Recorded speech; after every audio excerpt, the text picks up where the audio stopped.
All right, everybody, welcome back to Jake Talks Star Wars.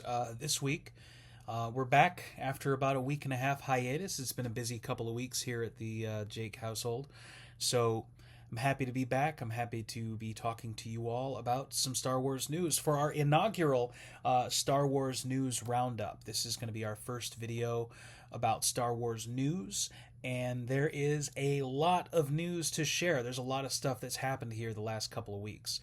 So, first big thing I'll mention is that Andor, the fantastic series of Star Wars television, Andor has won 5 Emmy Awards for all sorts of things, for costuming, for writing, winning Best Writing for the episode Welcome to the Rebellion, and specifically like Mon Mothma's speech to the Senate was really, really incredible. And honestly, if you haven't watched seasons 1 and 2 of Andor yet, you need to. You need to make the time to watch it, because not only is it a fantastic program, chock full of great writing, great acting, and really incredible work and labor by all the people involved, but it tells a really important story, not only for within the Star Wars universe, but within history and real life as well. So it's definitely a great show to check out, and definitely something you should check out. You should see. So definitely check out Andor. Congratulations to them for winning 5 Emmys, including Best Writing. I was thrilled, absolutely thrilled to see that they won. I wish they would have won more. I feel like Genevieve O'Reilly and everyone else was robbed of Best Actors, of Best Actor, Best Supporting Actor, those kind of roles, because I think everybody did such a fantastic job on that. But definitely check that out. That's probably the biggest piece of news for Andor. And for Star Wars television from the past couple of weeks, Andor won those Emmys. So congratulations to them. And again, really incredible work. And if you haven't watched Andor, I mean, what are you doing? What are you doing with your life? Go watch Andor. Go watch Andor now, right? Pause this, go watch Andor, come back. But anyway, so what else in news? We're starting to see some ramping up of the live action Star Wars universe again.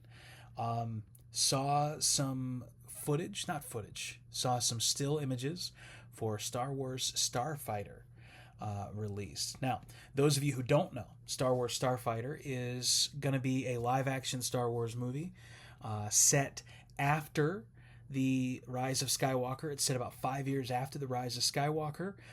So after the events of Rise of Skywalker, the Battle of Exegol, the destruction of the First Order, Palpatine's, hopefully, final death, where Palpatine is destroyed, the Sith are destroyed, or at least that incarnation of the Sith is destroyed.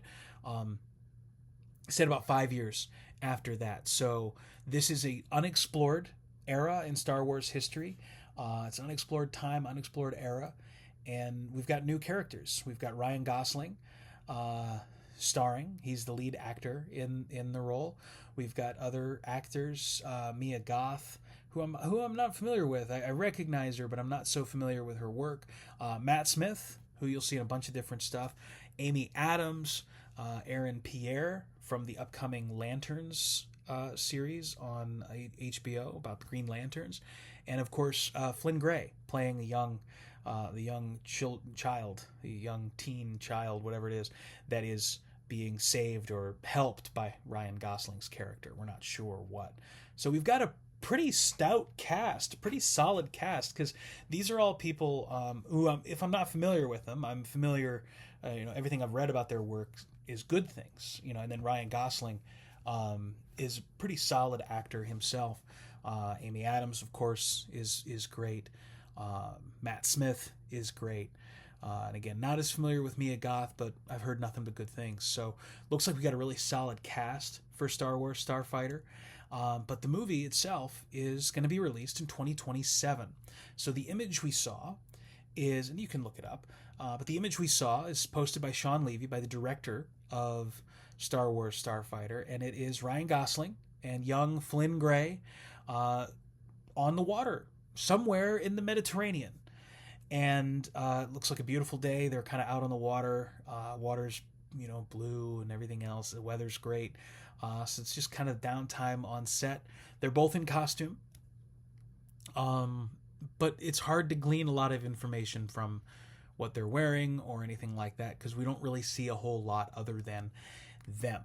So it's hard to speculate on story or characters or characterization or anything like that. I'll leave that to other channels. There's other channels that are a lot better at that kind of stuff than I am. But it's a great little tidbit, and I'll echo what I've heard other channels like Star Wars Explained talking about. It's fun. It's a lot of fun to get these little tidbits, these little pieces and crumbs of information, even 2 years out.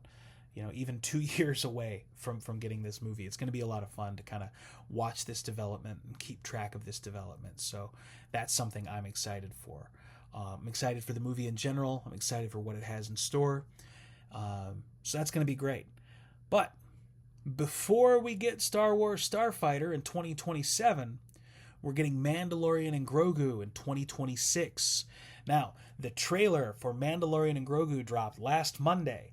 I think it was supposed to drop the week before that, but there, unless you live under a rock, there's some stuff that was going on that I think delayed the the Mandalorian and Grogu trailer, and that's all we're gonna go. But I think they delayed the trailer a few days, I think, but they released it on Monday, and the trailer itself is fun. It's a lot of fun. It's about 1.5 minutes long, maybe less than 2 minutes, but it's really great. Lots of action, and lots of good stuff, and very exciting. Had to cut away there for a second, but we're back. So Mandalorian and Grogu trailer, lots of fun.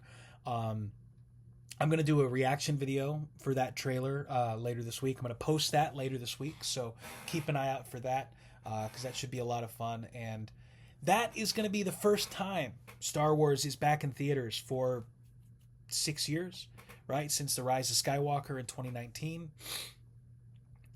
So the last time we saw Star Wars in theaters was Episode 9, Rise of Skywalker, and then we started getting Star Wars, in our homes, beamed directly to our houses, live, through the internet and Wi-Fi and streaming and everything else. So this is the first time that Star Wars is going to be back in theaters, and that's exciting. And I think it's super smart of Disney to release something like Mandalorian and Grogu as their first major Star Wars film, in 6 years, because we have an audience of kids and teens and adults who have been watching Star Wars on their TVs for 6 years, who are going to now see, hey, these characters that I have grown to love over the last 6 years are now on the big screen. I'm going to go see them on the big screen, right? So I think that's super smart, because there is a whole generation of young Star Wars fans who grew up with Star Wars not being a thing in theaters, right? They grew up with Star Wars being a thing on streaming. And so what's going to get these young people to theaters? It's not going to be Starfighter, a story about a guy they've never met before, right? It's going to be Mandalorian and Grogu. It's going to be Din Djarin and Grogu. Get them back into theaters, or to get these people in theaters for Star Wars. Maybe for some of them the first time ever, right? These Mandalorian and Grogu will be the first Star Wars movie, the first new Star Wars movie my kids are going to see in theaters. My oldest daughter has been with me to see The Phantom Menace and Revenge of the Sith in theaters for their re-releases. So those are really cool memories. But Mandalorian and Grogu is going to be the first new Star Wars movie she's going to see in theaters. So that is exciting, right? Because that's where the memories are made. So I'm super excited for that. And that's going to be next year. And that's and again, keep an eye out for that video later this week, that reaction video to that trailer, because I do want to talk more about that trailer kind of more in depth, because I'm excited for it. I think it's going to be really neat. I think it's going to be absolutely rad. So that's exciting. So let's see what else news-wise. A couple big things I just saw. We are going to get Ahsoka, hopefully sometime next year, like late next year, right? So we're going to get Mandalorian and Grogu for a summer release, which I think is smart, right? Because it's going to be a Star Wars movie, summertime Star Wars movie, popcorn movie. It's going to be great. We're going to get that Mandalorian and Grogu movie. Boom. And then I think in the fall, winter, I think we should get the Ahsoka season 2 of Ahsoka in theaters, which I think is going to be exciting as well. Or maybe they'll push that back to spring of 27. Who knows? But I would love to see that in the fall, winter of 2026. And speaking of Ahsoka, I just saw some news just a few minutes ago that Bryce Dallas Howard confirmed that she directed 2 episodes of Ahsoka, 2 episodes of the Ahsoka season over the summer. So that is exciting because Bryce Dallas Howard does a great job directing. She did a great job with all the Star Wars live action she's done so far. So that is something I'm excited to see as well. And let's see. News. Visions. Star Wars Visions is coming later this month. For those of you who don't know or maybe are confused, Star Wars Visions has been an anthology series that Disney Plus has been publishing for the last couple of years. And what they do is they open up to a bunch of different animation studios, whether they're in Japan, whether they're in other parts of the world. Season 1, I think, was exclusively Japan. Season 2, or Volume 2, was other parts of the world. So we got stuff from Ireland, stuff from France. But they open it up to animation studios and say, hey, make your own little Star Wars story. Make your own little story set in the Star Wars universe. These are not canon. Some of them are very reminiscent of canon. Some of them are close, but they're not canon.